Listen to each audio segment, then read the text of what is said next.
Welcome back to the Wormhole Extremists. My name is David. I'm with Nicole. Hello. And Evie. Hello. And Jeff Gulka, actor Jeff Gulka. Hello, hello. Hello, hello. And this is not your episode. No, it isn't. What is this? This is one false This is a step. bad episode. No, it is not it bad is. episode. Okay, it may be a bad episode. But I mean, It's not great. This is, when I watched this episode for the first time, I enjoyed this episode. I thought that it was, I thought it really shared the innocent side of SG1 more, like Bane with Allie. I really, I felt a lot of those elements. Another really bad episode. It's not bad. It's just not great. You know Nicole's thoughts on Bane. Guys, I like to call this the one with the singing mood shrooms Yep. instead of mushrooms. As I mentioned before the stream, this is written by a duo who only wrote a single episode. So it's written by Michael Kaplan and John Sanborn. But apparently there's like a rumor floating around that Robert C. Cooper was actually heavily involved in writing this episode, but he wasn't credited. Like a rewrite. Yeah, I think so. I mean, who wants to be credited for this episode? I'm so sorry. Carry on. And it's directed by, I think it's William Corcoran. Okay. It's his first of 2 episodes. He also directs Seth in season 3. Okay, Seth is life. All right, very good. Indeed. I'll throw in some episodic firsts while we're waiting for this episode to kick in. So this episode is the first time with the UAV? No. This episode marks Janet's second trip through the gate. Her first trip was in Singularity, but it's off screen. Yes, that's true. Although I don't know if you could really call it her second trip because you don't actually see her face. She's wearing a hazmat suit in this episode. So I'm assuming it's Terrell. I love this shot. Also, this guy here, his name is Colin Heath, and he's a Cirque du Soleil performer. And he was a student of the National Circus School in Montreal. And he's actually also a very talented artist. And he has a Facebook page called Colin Heath Art. I think I would love to have him on, because this is such a different episode. I mean, there's a lot of, there was, I think, Rick would probably have associated him a lot as a mime. Yes. It's a very different role, and I think I would love to have him on to discuss it and has discuss a lot of his art. Physicality. Exactly. Yeah. It's very different. Well, apparently he taught a lot of the other actors playing the pod people like how to move. Okay. Because Colin he had all did, that or Rick experience. No, Colin did. Okay. Because he had all that experience as an acrobat. So yeah. Also, I think when they filmed this episode, it was like ridiculously cold. And I think Brad Wright said something like it was one of his scariest moments because the temperatures were pretty much 0 and he thought the extras were going to freeze. Just wearing bodysuits. Yeah, they're just wearing, they're wearing some kind of, like skin tight suit. So yeah, exactly. Yeah. Do we know what the missed material this was? intro. Oh, it's good. It is a good. It's a good. You're on season 5 where there's no intro. Poor thing. That stupid statue. I was going to say in German, this episode title translate to deadly sound, and like call me a juvenile, but that just sounds like a fart. Yes, I agree. Oh, that's great.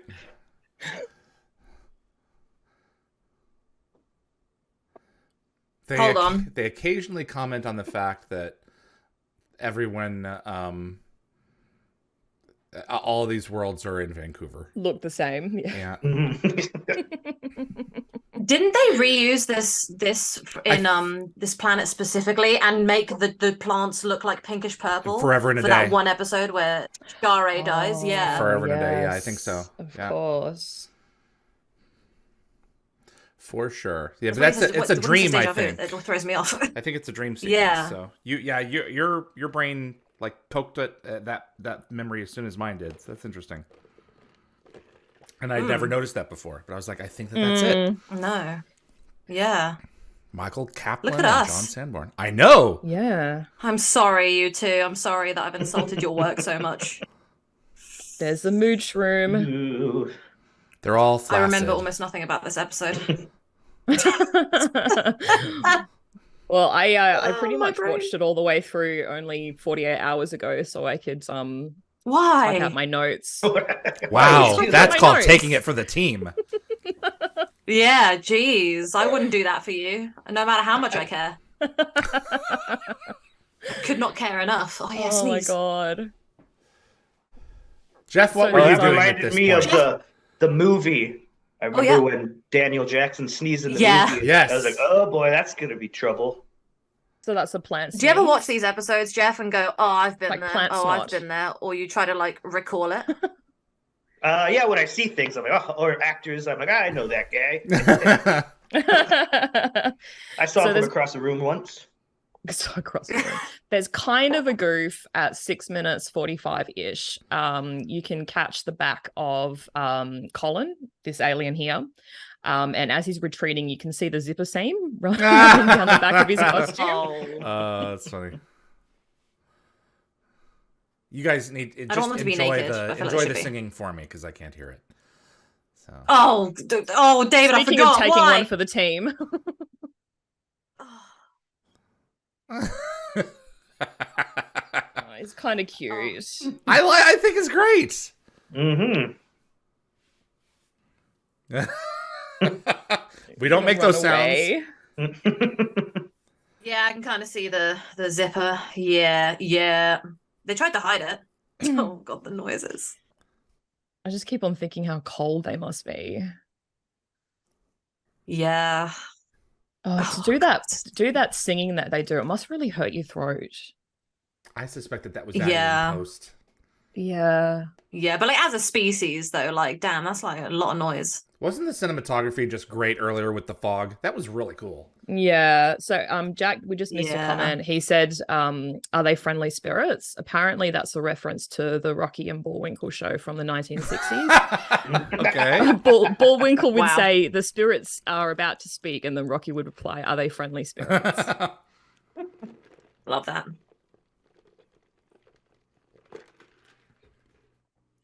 Yep, this is weird. There's a bit of a delay, by the way, because my internet's so bad, so I might be like a second behind on You're all replying good. or saying something, so just letting you know. That's a lot of extras. You know, one of the things that It Rob really complained That is a about lot. is that they really didn't have a great opportunity to get a ton of extras. Well, I guess the good thing is that they didn't have to spend a lot of money on costumes. That's true too. But they did have to design. I hope they got everyone. paid decently for this. It's true. Yeah. Oh, there's a day rate. Actually, we have an actor here who could probably tell us what that was.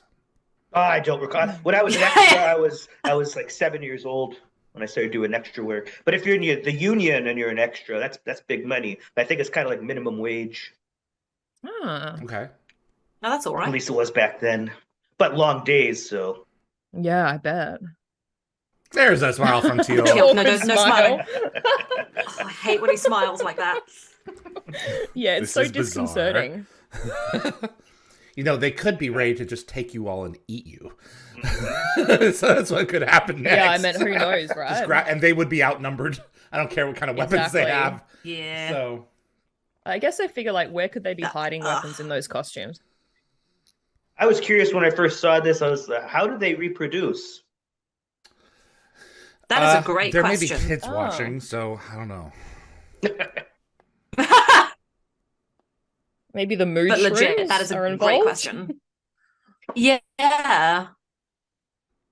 They may literally just come right out of the ground. I don't know. I guess that's true. Yeah. I mean, they're all.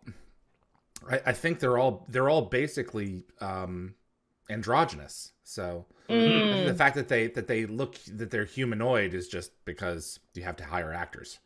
Right. Oh, that was a Ooh. bad grab. Yep. Okay, there's a series of goofs between about 10 minutes 18 and 10 minutes 40. So just Oh, keep an dear. eye out for it because it's quite funny. So when Daniel is attempting to communicate with the aliens inside the hut, the right jacket patch switches from SG1 to the Earth symbol between shots, and it happens about 3 times. You have to wonder why it would be necessary to do that. And the fact of the matter is, the actors were screwing with the continuity person. Possibly. No, this is what that's. I mean, I don't know about this specific episode, but why else? A, why else would that be? And B, I know that they did it all the time. So what, just to be silly? Yes, correct. Wow. Okay. That sounds like bullying. I was on the set of Atlantis, keeping them on their toes, and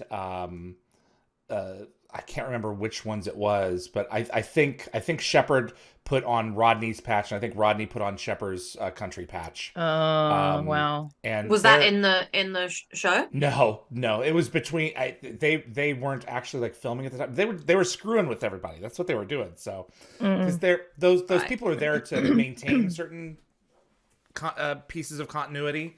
The behind the scenes personnel. And I mean, they're just driving them nuts. So that's what you do. The worst thing is they would forget to put it back. So a second ago it was the Earth symbol. Oh, I'm seeing it now. I don't like it. Yep. See, it's changed. Oh, he's got double Earth symbol on both. Yeah, he's got double Earth symbol. Wow. Yeah, they have no. Yeah, let's see. Look at that. That's great. Yeah, they've got no concept of a writing system. They just kind of do their thing. Oh, face painting time. Okay, that is kind of cute, but I still hate it. Why? Why do you hate it?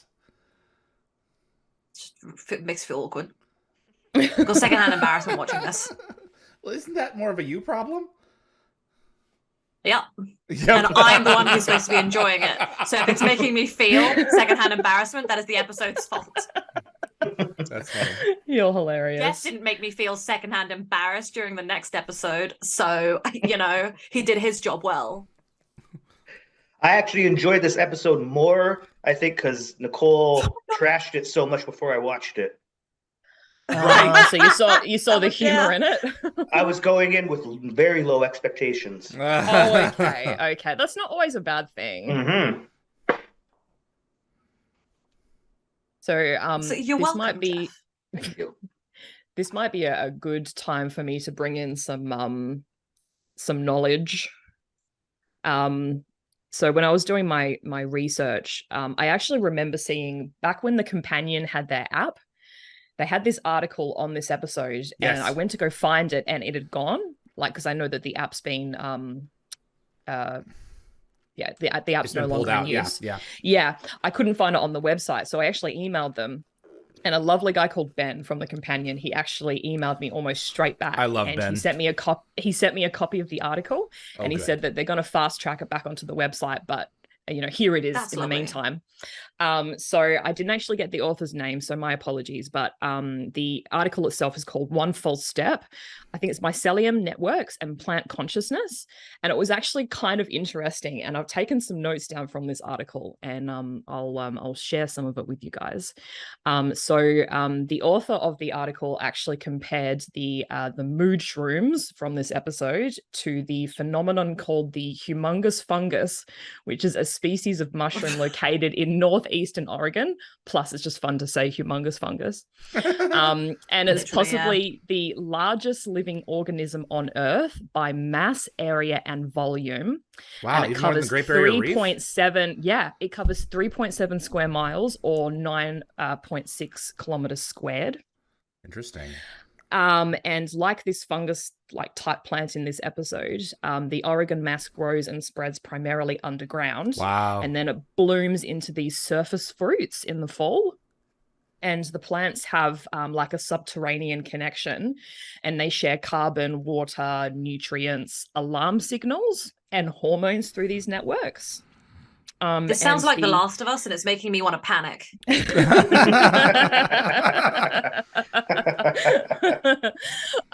And the author of this article actually suggested that the plant network in this episode sort of shares some similarities. Because like a little bit later on, when Tilk digs between the two plants, he finds that they're connected. Yep. And it would kind of explain why the whole network of plants is affected when the UAV just hits one of them. Yep. This episode actually does draw on some real life scientific research. The scientific community has been researching, theorizing, and debating whether plants can communicate through sound that's undetectable by the human ear.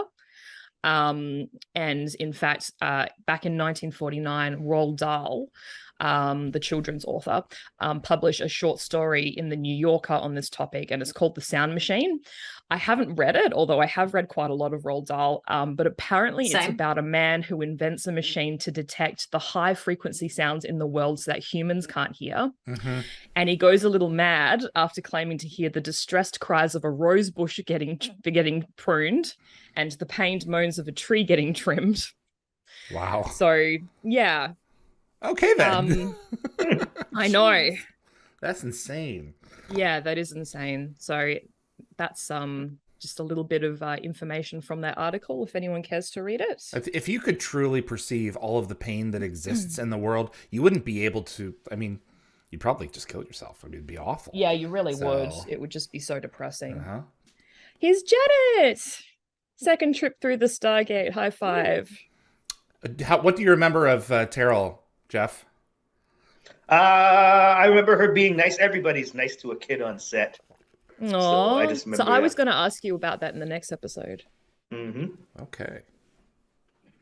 But I honestly, I remember some stuff, but I was like 12 years old or whatever. So I remember a lot of the firsts of being on set, but yeah. Well, let's say, yeah, you guys are right. Let's save a lot of that for that episode. I'm curious to see. The interesting thing about this episode is the reverse of the Broken Divide. Because in the Broken Divide, we bring back something that harms us. And it was just a matter of time before we introduced something that harmed others. So this is like one of those inevitabilities with Stargate where they would eventually have to introduce an episode that echoed, what we did to the Native American Indians when the New World was settled. And that's really a lot of what this is, except it's not an airborne like illness that infects the body. It's a sound wave. Yeah. So there's the sci-fi element to it. It's a cool idea, and it makes me like the episode that little bit more. I'm curious as to why some of them have beads and others don't. Do you think there's I think they're supposed to be the elders. I think they're supposed to be the elders. Interesting. I thought it was just a good way to hide the seam of the little suits they're wearing. It's also a good way That's true. The zipper at the top. Yeah. Yeah. Jeff, if you were offered the role in this episode, would you have taken it? Yes. Work is work, right? Work is work. Yes. Just thought I'd ask. Although you don't really have as many bills to pay when you're a kid. Mm-hmm. It's true. But your parents do. Yeah. Yep. I think I'd want to do this just because it looks like a fun, silly day at work. But yeah, I'd be ashamed looking back. Personally. Anna Grauer told me about Frozen, which you haven't gotten to, Jeff. Good when, episode. Not having any dialogue was almost harder than having dialogue because of expressing yourself. You have to go out of your way to express yourself so much and concentrate on your interpretation of your self-expression because it's all that you have. And it was that was a really interesting thing to consier. Because none of these people speak. Poop on this episode, but they're doing a great job showing emotion, and I'm going to give them, the actors, good job, guys. I just really sorry I don't like the episode. Yeah, well, I think that's all Colin the acrobat. Yeah, teaching them how to be more physical. Can you imagine how terrified this guy is right now? Seriously, exactly. Where am I? Guy, plant, whatever he is.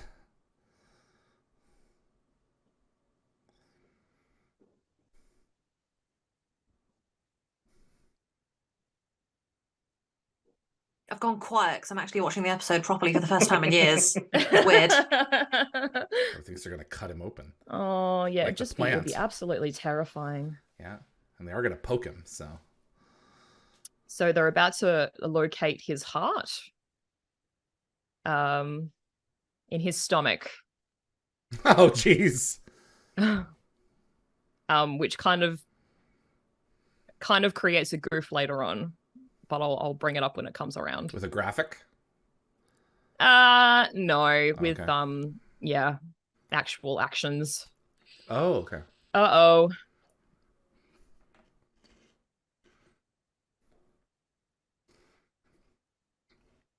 I've seen this episode like once, so I'm learning new things. You can't screw around with your equilibrium. My mother has this problem every once in a while. She's got crystals in her ear, and if one of them dislodge, she loses her balance. Oh, no. Have you heard of that, Jeff? Yeah, because your balance is in your ears there. It controls your ears. Right. Yeah. I have I get vertigo sometimes, but I don't think it's got anything to do with crystals. But yeah, it's awful. I don't know why your balance is in your ears, but anyway. Yeah, it doesn't make any sense, does it? I got the flu and lost my hearing in one of my ears, and I had that imbalance problem and actually couldn't go to my driving lessons for a while. Wow. Because of that. So, God, talking through, that was really hard for my ears. Oh my goodness. Well, I actually can't hear a lot at the moment. It's like really raining hard outside. I wish it was raining hard outside so I wouldn't have to hear that. Drown it out a bit. I would think that this giant magnet would be just as bad. Maybe not. We don't know how it fully works. Absolutely fry whatever he has for a brain. Yeah.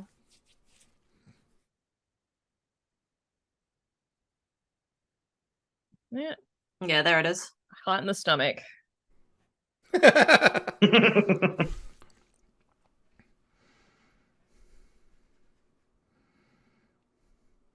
we know anything about how these guys evolved? I'm sure the RPG books have something, so all they can do find is anything on the RPG book. Lean over them and pat them. I am slightly interested in discovering a little bit more about their origin, and then that's it. I have no other enjoyment. They're one of the more alien species that we have. Yeah, that's the thing. So. I'm a bit more intrigued because everyone else is like bog standard, like human body, but these guys are a bit different. That was cool. Mm-hmm. That was cool. I remember when the episode came out and I was, seeing it for the first time. I was impressed with the lengths that they went to really create using human actors, and a really alien a really alien society. That's cute. I really want to bend over and just like cut up and fry some of those little mushrooms. I don't really like mushroom, but they look damn tasty right now. The green slime? I don't know. I can just squeeze that pot out. Eat the outside. I saw production crew in Rick's glasses, or at least the. Oh yeah. You got the boards that reflect the light. There's so much lighting that goes into a set, Jeff. I mean, don't they spend so much time like setting up these? Like you just assume they have that the lighting is right to see how much light is coming in, and then they got to dissipate it with those screens. Lord. Mm-hmm. Aww. He is a cute little person. He is. He's very sweet. Oh no. Is he going to have his little tantrum? I think he is. That's why I'm saying oh no. Mm-hmm. Yeah, because I was going to say like I don't like it because it's really out of character, but I think that's the whole point. Yeah. Well, they're always antagonistic with each other, and this is probably my favorite scene from this episode. Oh boy, nice to meet you. And how he doesn't like it. He's trying to settle him down until it's like, this is normal. Stop fighting. Mom and Dad are fighting. Yeah. Stop. Good old Teal'c. Yeah, head back to the gate. Tell Hammond what's going on. Meanwhile, Daniel and I can get it on. The two of you will be fine. Oh, sure. Get it on. David. Let's fight it out. No, the other get it on. Yeah, that's fine. Plant boy. These subsonic frequencies, whatever they are, I mean, they're driving them crazy. So I feel I'm already crazy enough. I'd love to go and experience this and see what changes. I'm glad someone laughed. Thank you, Jeff. You notice that Carter is stroking his arm like the others did. Yeah, like she's trying to mimic the attention that they give each other. Yeah. The empathy that SG1 can have for others is really inspiring. Exemplary? Yeah. Well, it just shows that she was paying attention as well. Exactly. I mean, she's a scientist, so. I'm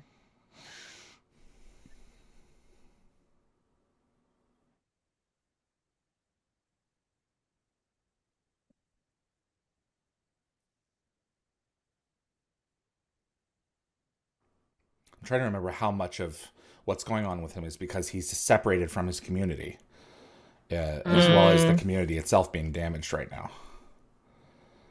But when you go through that gate, we really could be stepping into a minefield for us and for others. See, there you go. Thank you. Jean Diada said, I love the tantrum. You love a lot of Daniel stuff and like his performances, which I respect because he's my favorite. So I'm glad someone enjoys it with me. Jean Diada also says, Nicole, lots of frequency videos on YouTube for you to see and see how they make you feel. Great idea. Yeah, I know an author that swears by how sound frequencies can alter a person's mood.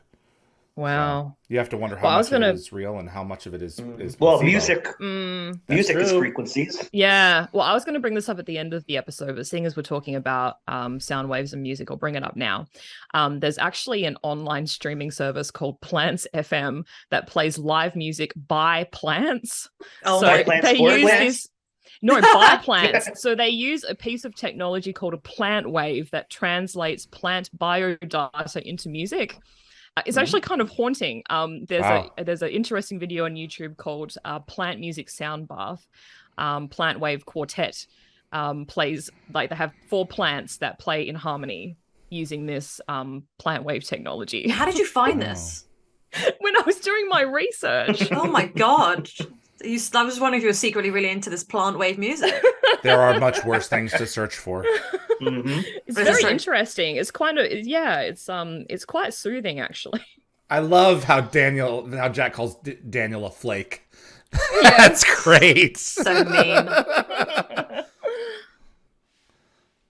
Fight. This Kiss, is great. Kiss. Mythology. This is so fun. Oh, come on. This is so funny. Rumors, lies, fairy tales. So good. Oh man.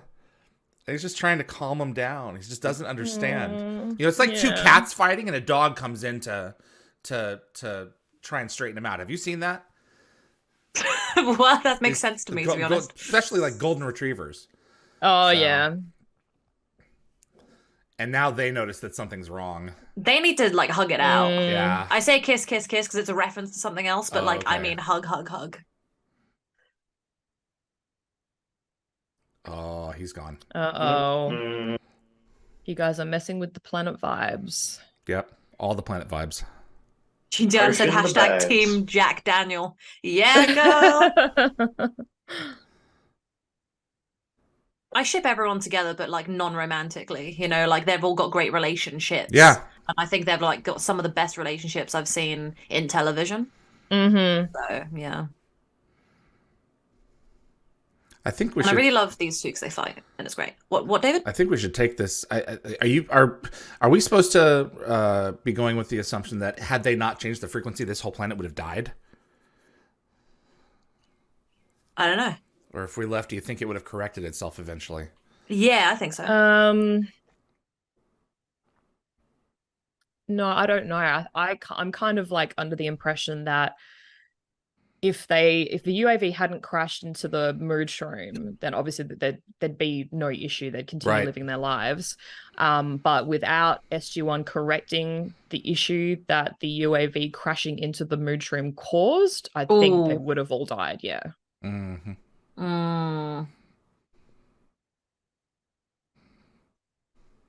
They've messed with the planet's equilibrium.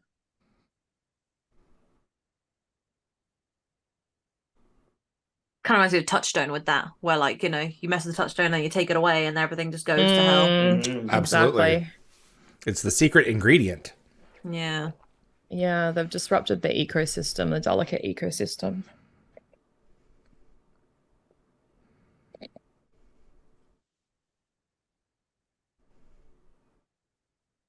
Now you guys need to go home and have a nice chat. I think they feel good as soon as they go back. So it's like permeating them. For a while until Daniel rewatches the footage. Right. That's right. I remember so little. Thank you, Evie. You've only seen it once? Only once. I've seen every other episode at least twice. So you're a skipper. No. I've never rewatched Stargate properly all the way through. I just watch random episodes. I've never done it like that. I'm in the mood for time travel. I'm going to watch 1969, Window of Opportunity, 2010, and Mobius. You know? And I just do that. Jeff, how do you watch TV? Are you a completist? Do you go through or do you pick? Yeah. Oh, no. I watch from the beginning till the end. Yeah, me too. I'm a mood person. I think that's it affects like my reading, because if I'm not in the mood for a book anymore, I'm like, damn it, I've got to go to something else. Yeah. So. Oh, this is this is what I'm talking about. This the is makeup them scene. Down Oh, absolutely. Yeah. So sweet. The awkward best friends. Mm-hmm. You can't tell each other you're best friends, but you are. Yeah. But you can't say it. They can't even really look at each other.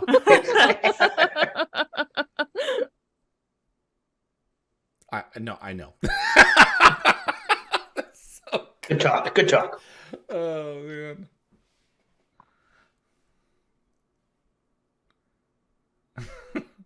Oh, Lockwatcher said they're in timeout. Yeah. Dude, go to the naughty step.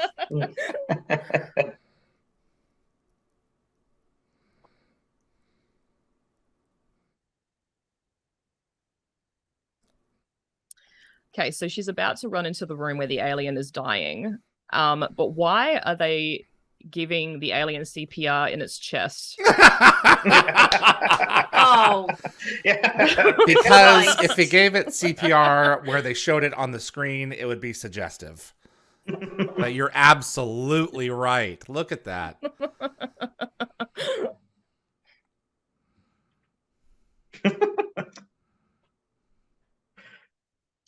It is kind of a cool graphic. We are erect again. I want to chop it up and put it in my salad. They look like enoki mushrooms. Exactly. You know, yeah. Put it in my salad. I think it's interesting how they're chill with Teal'c, or maybe Teal'c was just standing so much more still. Really still. Yeah. All stoic. Maybe just kill Noreen forever. Everything will just return. But yeah, this is where he finds they're all connected. Yep. Ew. That's kind of gross now. Did he cut it? Or is it... No, it's just how it is down there. No, I don't think so. Ooh. Low droning, my captions say. Yes. Are you enjoying the low droning? It wasn't too bad. I like it more than the yelling. You mean the singing? Yeah, sure. Let's call it that.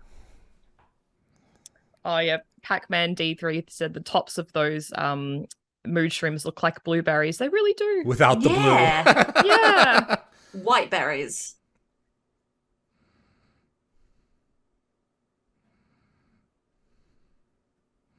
Yes, Star Trek Voyager, Dan Ben says it has an episode called One Small Step. Oh. And it features Jackie Childs, Evie. Oh, Jackie Outrageous, Childs. preposterous. Yes. Your face is my case. Oh my god. The non-Seinfeld fans of the bunch, eat your heart out. Jeff, have you not watched Seinfeld? I watched Seinfeld. Okay, there we go. Yeah, I was going to say, Jeff's definitely watched it. We found out during Trivial Pursuit. Oh, God. It was a Friends versus Seinfeld question. Kid of the 90s, so everybody watched Seinfeld. Yeah, I was a bit late. Sorry, guys. Technically, I was a kid of the 90s, though, just the late 90s. Yeah. But Seinfeld did finish like 12 months before you were born. So it's interesting. The camera picked up the frequency. It did pick up the frequency. Yeah. Actually, that in itself is a bit of a goof, because a camcorder isn't sophisticated enough to hear a subsonic sound, which is a sound below about 20 hertz. At best, it could hear a sound about 200 hertz. So I feel like we're back to A Matter of Time again. Yeah, exactly right. Yeah, the same kind of issue.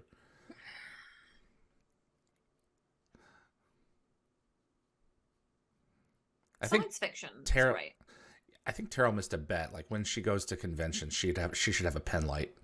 Yeah. You know? Yes. Give people an option to use that in their photos. I should have asked her to shine it in my face at GayCon. Well, she did wear the coat. She did. She did wear the medical lab coat. Yep. At GayCon. How was her show? I didn't see it. I was asleep. Oh, at GayCon? Mm-hmm. It was amazing. It was really good. Yeah, I really enjoyed her one woman performance. Jack's like, okay, whatever. What's happening? I think science fiction acting is some of the hardest ever.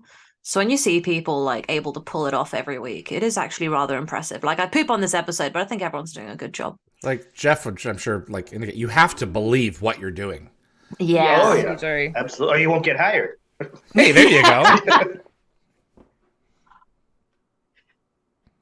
And this reminds me of season 6 when they're detecting all the sounds in the iris that I won't say because Jeff doesn't know. Spoiler. Yeah. Block your ears, Jeff. They have to raise the frequency thing in order to detect the little blue as it's going in.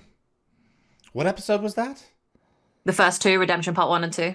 Oh, that's right. Okay. Because the gate won't close. Right. Yeah. Exactly. He's got some good episodes ahead of him. Yeah. He has some amazing episodes. You're so lucky, Jeff. You've taken your first step into a larger world. You've already taken the first steps towards becoming the 5th race. That's a great episode. Yeah.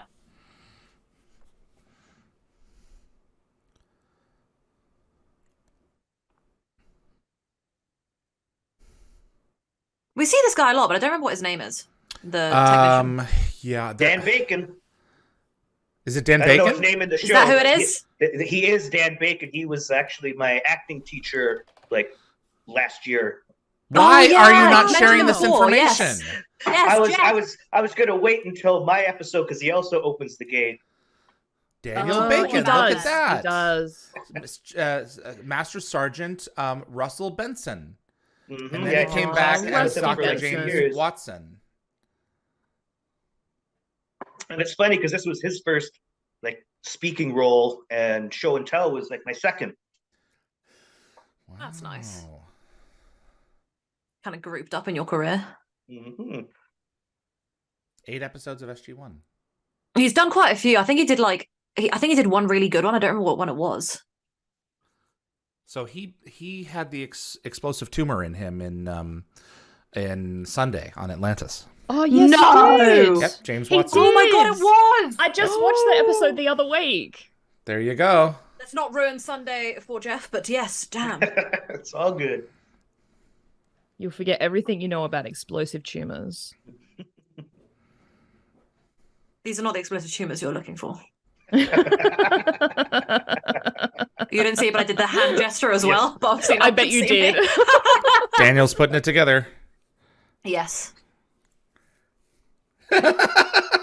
Come on. Aww.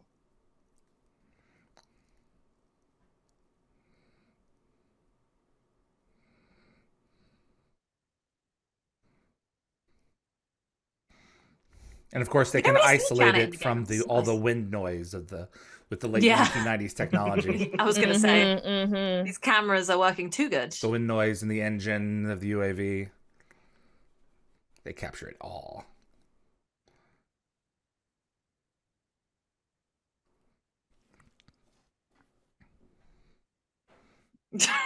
Fair enough. We have to teach it how to sing properly again. Let's bring our teaching equipment and sing the song.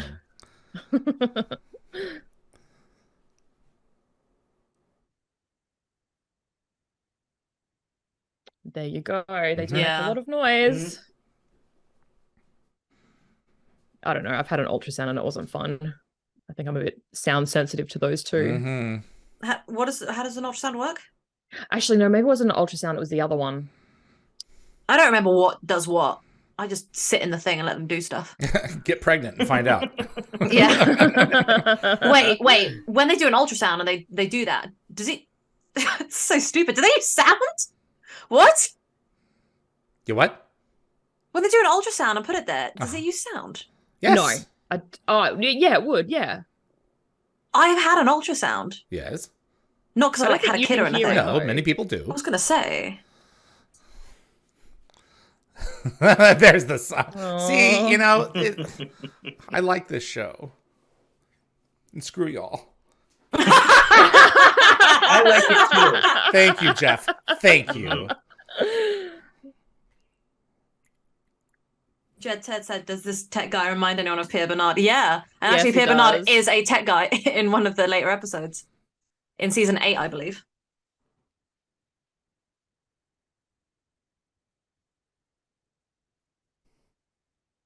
It reminds me, I need to write Pierre Bernard back. He's waiting on some information from me. He's a really nice guy. He's a great guy. I'd love to have him on for his episodes. We had some tacos with him, I believe, when we were in WonderCon. Oh, that's great. We hung out with him and his friends, at WonderCon.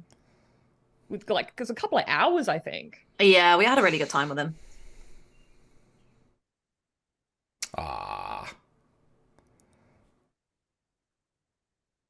It's a good little show. It doesn't have to be anything like, big, astounding sci-fi ideas. Hey, look, Brief Candor wasn't big, astounding sci-fi ideas. It was a simple show, and I enjoyed it. So, who can play at that game, David? I'm not unchallenged. I mean, it's here they come to sing. Okay, this is kind of sweet, but it's wait till just threw that. Yeah, Jesus Christ! They're on the same wavelength. You randomly throw, I randomly catch. I love to be so synced up with a friend like that I can do that. Yeah. And the fact that they blossom at the end, I thought that was great. It's like there's a level of symbiosis that we never even saw. Mm-hmm. So do you think the aliens, the little men, do you think they live near where those plants grow, or the plants grow near where they live? I think that it's truly symbiotic relationship. I like the fact that Sam back there admitted she talked to plants. The person or the cactus? Yeah. The age-old question. Daniel Bacon, there you go. You were right, Jeff. I mean, of course you're right. You know the guy, so. Yeah. Took classes with him for 2 years, so yeah. Wow, there you go. Yeah. That was an episode. Mm-hmm. It was indeed an episode. That's a truism. Not a bad episode. Thank you, Jeff. Not a bad episode indeed. It was okay. I think I have a newfound respect for it, as I have with some of the previous episodes that we watched. Annoyingly. So much research. Jeff, we've been noticing. And watching it with you guys helps. As we go through the content together, we've been noticing that our mutual collaboration, communication regarding an episode, has slightly elevated it all amongst us. Never has it really lowered an episode. It's just raised it. That compliment to each other. That was one false step, everyone. Okay, camera's Come back, Jeff.